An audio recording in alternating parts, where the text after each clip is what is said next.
All right, on this episode of Show Me Your Build, I'm out here in Milwaukee, Oregon. Got Aaron here with his kind of a Prerunner Ranger, and he's gonna show us everything about it. So, what year is this truck? I started out as a 1988 Ranger XLT, four-wheel drive. Okay, but the front end, you were saying that this front end is newer than the truck is. Yeah, a while ago it was in a small accident, so I ended up putting a second generation front end on it, so it gives you different headlights, different grille, just different options, new fenders. Very nice. And with that, with all that, what did you have to do to this fender to make the newer front end work with the older body? They pretty much bolt right up. You've got to do a little bit of trimming, a little bit of modifications to the front core support to accept the second generation headlights. Okay, what you're saying, these little elbows right here? Yeah, just made a couple of elbows, pretty straightforward. I mean, they're not the prettiest thing in the world, but I mean, it's an off-road truck, so what off-road truck is pretty? Well, looks pretty good to me. And you said this grill is special. What was special about this grill? Yeah, this is off a 1994 Ford Explorer Limited. They're just a little harder to find than the usual stuff. They just kind of, it's just a little bit different, so it's just a little harder to find. Gotcha. Okay. Very cool. So you've had to modify these fenders. You've had that whole front end because you told me a trailer hit the other side of it, ripped the fender off. Yeah, I was parked on the opposite side of a neighborhood, just like you're not supposed to. And a guy came by one night and clipped the front fender, passenger side, with his trailer, and it kind of peeled the fender back like a banana. So. And it was at this point that you were like, I want to put something cool on there. It's at one point, and then it sat in the shop, and I got a really good deal on the front fenders and the front clip. So I just kind of ran with it and made it fit. Cool.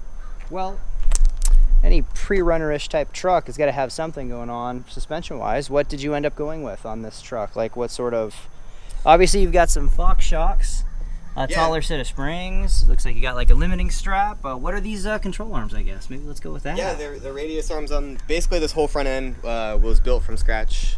Me and a buddy and I, out in Sandy, built it from scratch in his shop, Def Fab Off-Road. Good guy of mine, known for a long time. Got a set of F-150 front coils for a lift kit truck, or a lift kit. So those are factory springs, but you put the F-150 ones. They're an F-150, like a 4-inch lift coil. Oh, okay. Oh, okay. All right. When we put them on, it would have lifted the truck a whole bunch. So what we did was we ended up raising the coil bucket to keep the ride height. Oh. So. Okay, so that explains that. All right. So that's why this is so much higher. They would actually be about right here. We added some 14-inch stroke Fox 2.0 remote reservoirs. We added compression dampening clickers.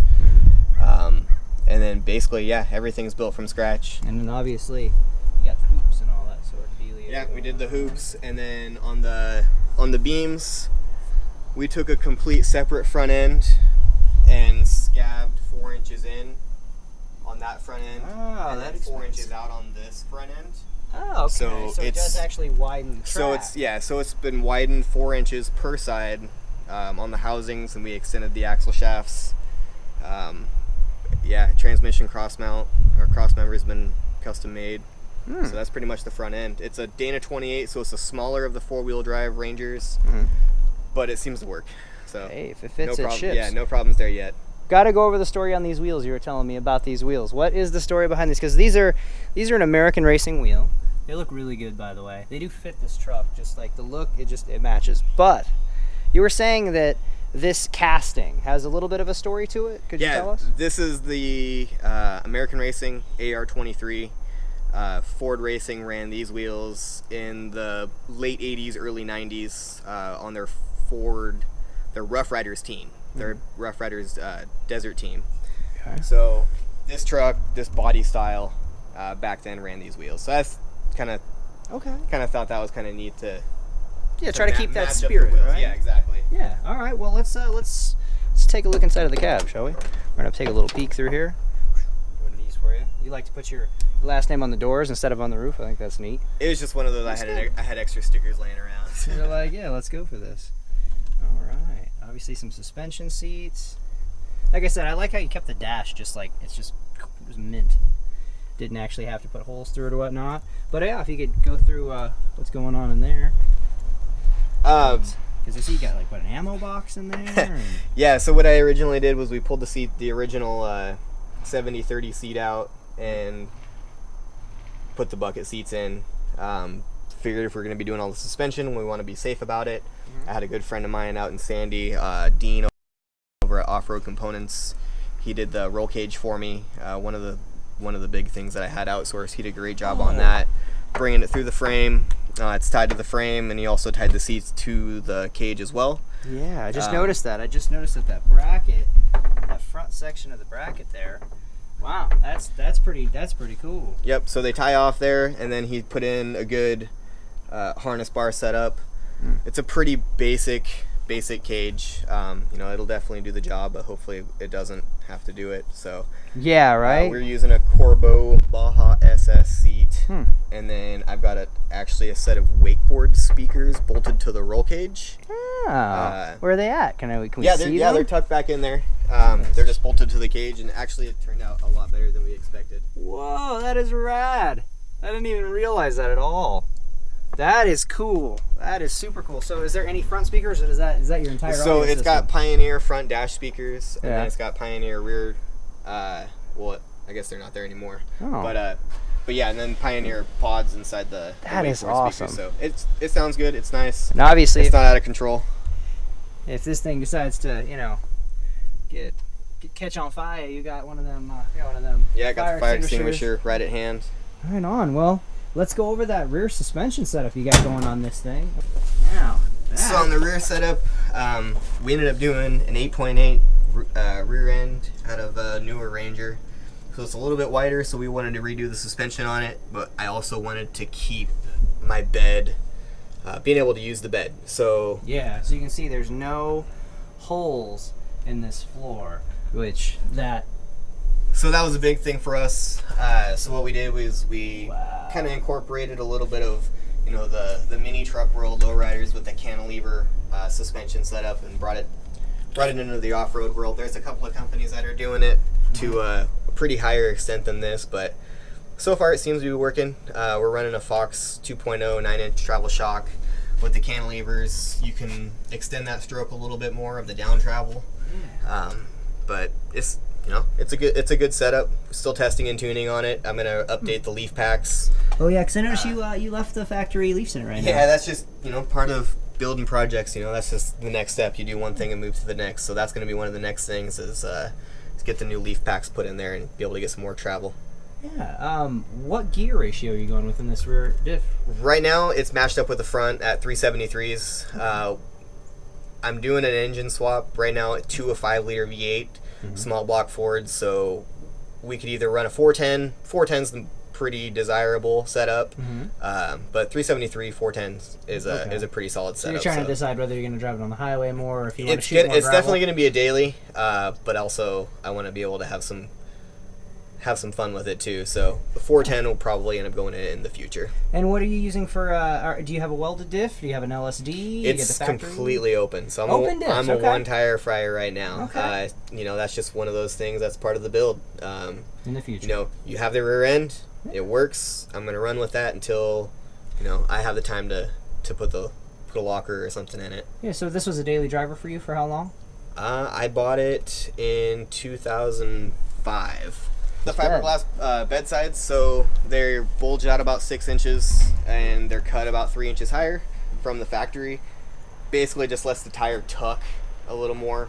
This is a wider rear end, so with the suspension they're gonna push up a little higher. You gonna go over a technique for saving money on getting these fiberglass fenders? Yeah, so basically I just got them for super cheap. Find a guy that crashed his truck and try to buy parts off of them. That's just the best thing to do in any kind of, find somebody that crashed something, you just gotta part it out. Dude, straight up, it had this big old crack in it from a rollover. Yeah, so the guy put his truck on his side. I learned how to do fiberglass.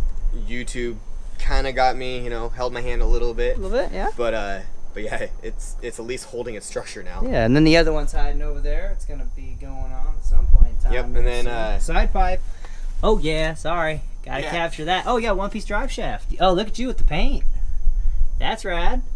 Yeah, so we did a one piece drive shaft on this. It's made by 6 States. Oh yeah. They do awesome work. I've got Spicer ends on it, so it's held up pretty solid over the years. The 2-piece just wasn't cutting it, wouldn't balance out. So yeah, went with the big kid stuff, and it's held up for a good solid 10 years now. Beautiful. And then on a side note, we're gonna go over. Got a shot of him pulling the 2.9 that was in here. Can I pull it forward? Cue the dramatic music.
There we go. I might have added the factory engine for this truck, and you got it with how many miles on it? If you remember, you said you've had this for like what, 13 years? Yeah, I've had it for roughly about 13 years. How many people do you know have had the same truck for 13 years? Because I don't. It's been a good truck. I bought it from an old time rider trailer park. It had the dual chrome windshield wipers when I bought it. Oh, then you just spray painted them black. Look at you. Right, and it had a tonneau cover with a toolbox and like a bug visor. And looking back, I kind of wish I still had the tonneau cover in the toolbox.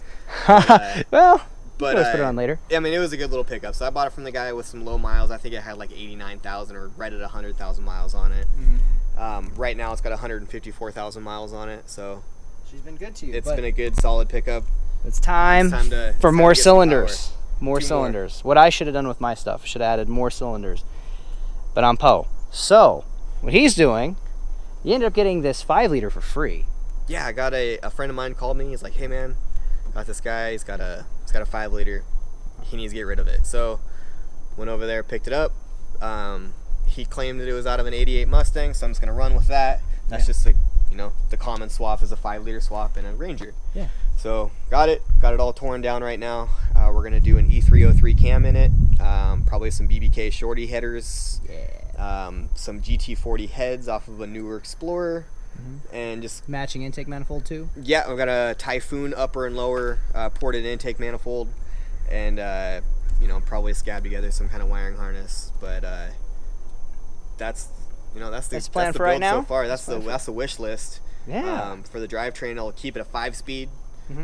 Use a transmission out of like a mid '90s F-150. So it's definitely going to be hybrid from all kinds of fun stuff. But that's the fun stuff. That's how you build stuff. Is how you save money too. I mean, because you're gonna sell this motor and that trans or that transfer case and get some money. To get that V8 in there, which is what should have came in this thing to begin with. But it is what it is. Right. Can't blame Ford on that. Well, thank you for your time. Hey man, no Thank problem. you for taking me over this. Thank you for having us here. And if you got any comments or questions, I'll try to forward them to him if I can. Until next time, I'll see you guys in the next build that I can find, to be honest with you. All right? Yeah, there you go. All right, and we'll try to put some stuff up so you can keep up the tabs with this progress. All right, later.